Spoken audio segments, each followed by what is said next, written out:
대출 다 풀어주고 취득세 중과 안 때리고 양도세 안 풀면 제가 아마 10채 살걸요. 제가 돈 되는데 합법적인데 안 살 이유가 없죠. 그래서 무조건 투자자들을 막을 수밖에 없어요. 왜냐? 공급을 못하는데 막을 수 있는 방법은 수요를 줄이는 것밖에 없어요. 그래서 지금 전세자금 대출이든 무주택자들 주담대 대출도 다 막는 거예요. 방법이 없기 때문에. 결국은 이거요. 내가 모르는 게 뭔지를 알아야 되고 정확하게 아는 거를 남한테 설명을 할 수 있을 정도로 알아야 된다는 거예요. 지금도 보면 되게 기본이잖아요. 근데 이 기본도 잘 모르면서 막 투자하러 다니고 막 집 사고 그리고 계속 막 쓸데없는 지표만 보는 거예요. 뭐 M1, M2가 어떻고 소득 증가 대비 지금 집값이 얼마나 올랐고 뭐 자영업자들이 얼마나 힘든데 집값이 이렇고 뭐 이런 거 보고 있는 거죠. 자, 이제 좀 이론 빨리 하고 넘어갈게요. 자, 수급 이게 정말 커요. 유동성. 의외로 실거주장이 이어질 때는 그렇게 많이 안 올라요. 2013, 14, 15년을 보시면 돼요. 왜냐? 상승의 확신이 없기 때문에 전세에 밀린 사람들, 어쩔 수 없이 집을 사야 되는 사람들, 또는 저처럼 냄새 좀 빨리 맡은 사람들, 그런 사람들만 집을 산다니까요. 늦어요. 실수요자들은 내가 3억에 살던 집을 5억이 돼버리면 안 사요. 야, 내가 불과 전에 3억이었는데 5억? 기다리자. 전세 가자. 그런데 투자자들은 5억짜리를 보는 순간 3억은 필요 없어요. 제가 위례 15억 살 때, 그때 제가 위례 살 때 그 아파트가 얼마인지 아세요? 8억인가 9억이었어요. 근데 6억이 올랐는데도 제가 위례 15억에 또 사들였어. 뭐 방 4개짜리 좀 큰 평수긴 한데 왜냐? 저는 20억을 보거든요, 거기는. 그런 거죠. 저 같은 사람이 많이 가야지만 노선생 한 10명이 가가지고 몇 채씩 산다. 이래야지 올라요. 또는 대출이 풀리거나 외국에서 또 들어온다거나 이러한 유동성, 두 가지 유동성, 가수요, 그리고 저금리라든지 외부에서 또 유입되는 거. 자, 그래서 공급량 있잖아요. 공급량이 우선이지만 결국은 유동성도 같이 감안을 하셔야 되는 거예요. 그래서 지금이 모든 규제와 대출을 다 쪼아놨기 때문에 급등은 할 수 없어요. 근데 또 이게 공급이 부족하다 보니까 거래만 되면 또 신고가예요. 이런 또 현상이 계속 일어난다는 거죠. 자, 그러면 결국은 가격이 오르려면 공급은 줄거나 일정하거나 또는 수요가 늘거나 이래야 되는데 어떤 지표를 보면 되느냐? 아까 앞에서 제가 말씀드렸잖아요. 전세가입니다. 전세가가 오른다는 거는 공급이 부족한 지역이라는 거예요. 그리고 미분양 지표를 보면 돼요. 2013, 14년에는 아직도 미분양이 많이 쌓였어요. 그러니까 사람들이 안 사요. 귀신같이 하라. 청약을 넣어도 당첨돼 그냥. 그래서 저 왕십리도 당첨됐고요. 그냥 뭐 다주택자인데도 넣으면 다 당첨이야, 저는. 심지어 제 동생도 다주택자였는데 고동 레미안도 당첨이 됐어. 주택이 있는데도 불구하고. 이 두 가지가 공급이 부족하다는 걸 알 수 있는 지표입니다. 자, 그럼 수요는 어떤 걸 보고 알 수 있느냐? 일자리가 느는 지역. 뭐 예를 들어서 평택에 삼성 반도체 공장을 빠르게 다시 증설을 해서 일자리가 늘었다. 또는 GBC. 여기 바로 옆이잖아요. 그리고 교통이죠. 업무직으로 출근하기에 되게 힘든 지역이었던 거예요. 1시간 반이 걸렸던 지역이 도시철도가 들어오면서 40분으로 줄었어. 뭐 이런 지역들. 수요가 늘 수밖에 없죠. 자, 그리고 아까 말씀드린 대로 결국은 유동성인데 저금리라든지 시중자금이 풀린다거나 땅이 보상이 돼서 엄청난 유동성이 들어올 때 이때 다시 수요는 올라갑니다. 자, 그리고 저희 같은 사람들. 저는 그렇게 생각해요. 지금 정권에서 이렇게 규제를 하는 거는 어쩔 수 없어요. 이거 규제 안 하면 규제를 했기 때문에 이 가격인 거예요. 올리는 것도 있지만 지금 규제 안 하고 대출 다 풀어주고 취득세 중과 안 때리고 양도세 안 풀면 제가 아마 10채 살걸요, 제가. 돈 되는데 합법적인데 안 살 이유가 없죠. 그래서 무조건 투자자들을 막을 수밖에 없어요. 왜냐? 공급을 못하는데 막을 수 있는 방법은 수요를 줄이는 것밖에 없어요. 그래서 지금 전세자금 대출이든 무주택자들 주담대 대출도 다 막는 거예요. 방법이 없기 때문에. 대선 전까지만 좀 참아보자 이거예요. 욕 먹더라도 내가. 근데 이것도 오래 못 가기 때문에 내년 대선 전후로 다시 대출은 조금씩 풀어줄 거예요. 왜냐? 지금 고통을 받는 거는 다 서민들, 중산층이니까. 이분들이 다 우리 민심을 또 좌우하잖아요. 자, 이거 또 명언입니다. 우리가 공경에 빠지는 거는 뭔가를 몰라서가 아니라 우리가 모르는 거를 모르고 착각을 하는 거예요. 이게 마크 트웨인이 했던 얘기입니다. 결국은 이거요. 내가 모르는 게 뭔지를 알아야 되고 정확하게 아는 거를 남한테 설명을 할 수 있을 정도로 알아야 된다는 거예요. 지금도 보면 되게 기본이잖아요. 근데 이 기본도 잘 모르면서 막 투자하러 다니고 막 집 사고 그리고 계속 막 쓸데없는 지표만 보는 거예요.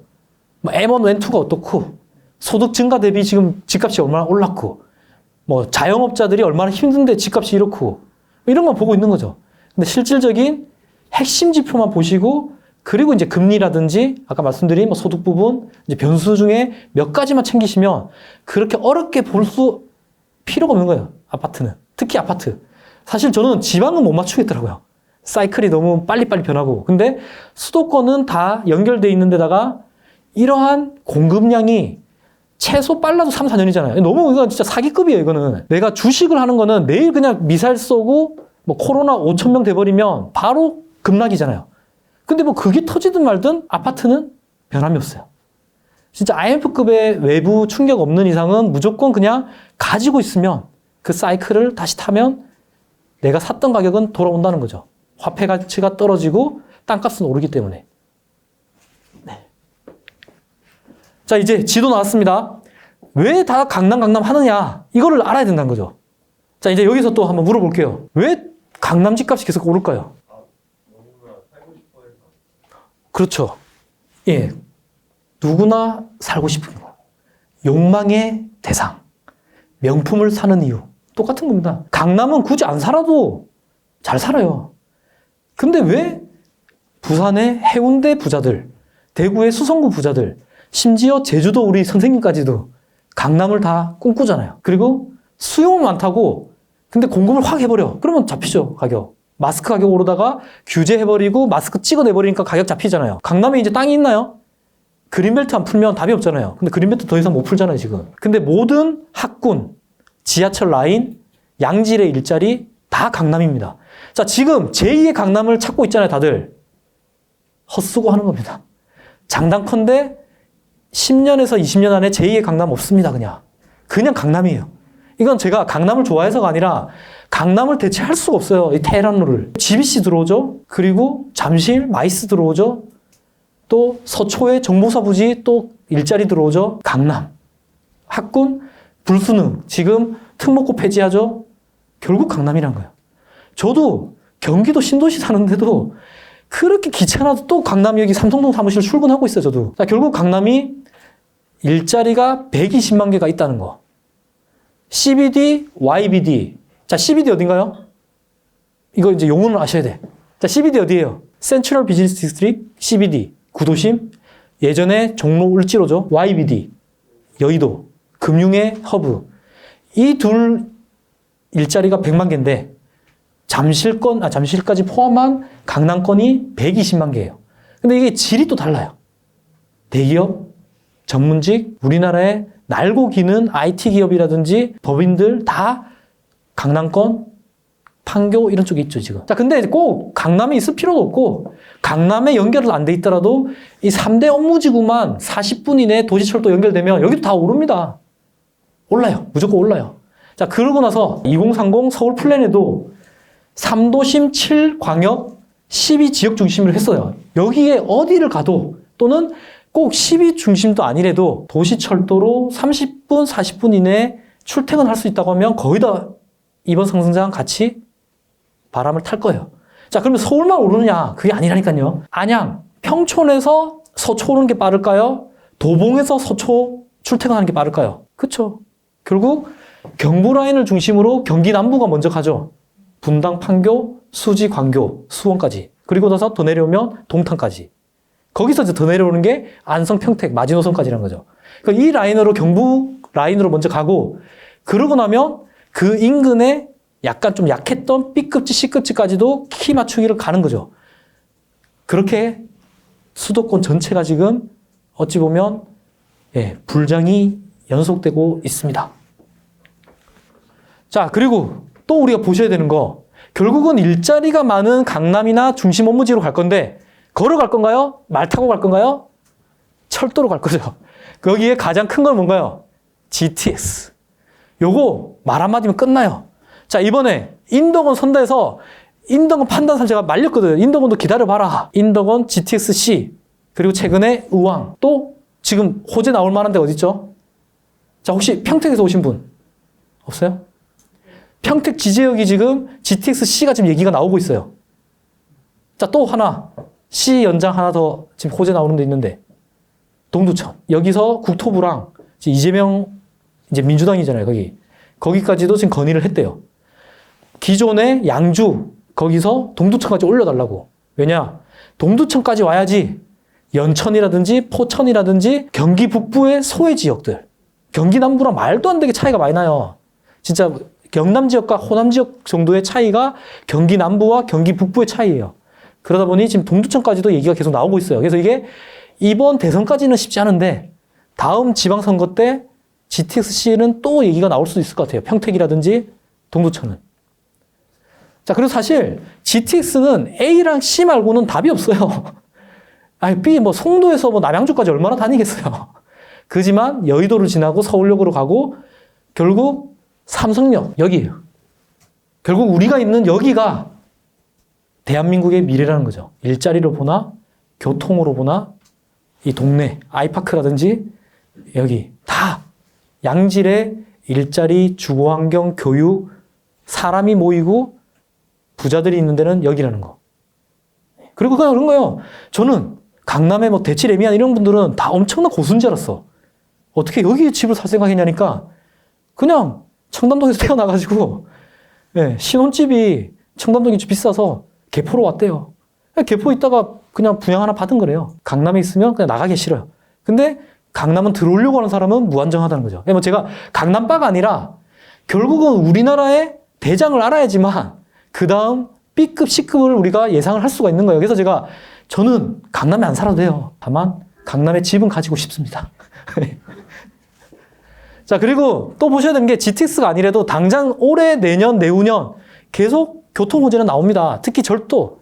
내년 초에 뭐 있나요? 4호선 연장, 당곡에 노원이 이제 끝자락이 아니에요. 이게 진접 별내 쪽으로 넘어가잖아요. 자, 그러면 별내는 또 뭐가 들어와요? 2023년 말에 8호선이 또 들어와요. 그럼 별내는 GTX-A의 8호선에 4호선이 다 들어와. 예전에 한때 판교, 제2의 판교라는 얘기가 있었어요. 근데 제2는 절대 안 되더라고요. 그냥 판교는 판교고 별내는 별내인 거고 강남은 강남이고 판교는 판교입니다. 자, 아무튼 그래서 다음으로 또 교통의 호재인데 특히 철도 연장 또는 철도 신설 이걸 보시면 돼요. 특히 저는 여기 동남권 지역을 계속 보시기를 추천을 드립니다. 왜냐? 결국은 동남권이 강남 4구잖아요. 거기다가 성남이라든지 용인 일부까지도 다 동남권. 근데 꼭 여기가 안 사도 된다고요. 내가 직장이 가산이야, 구로야. 굳이 거기 있을 필요 있나요? 여의도나 영등포나 아니면 안양 평촌이나 광명, 뉴타운이나 철산동 이런 데서도 출퇴근 가능하잖아요. 굳이 강남 안 살아도 된다니까요.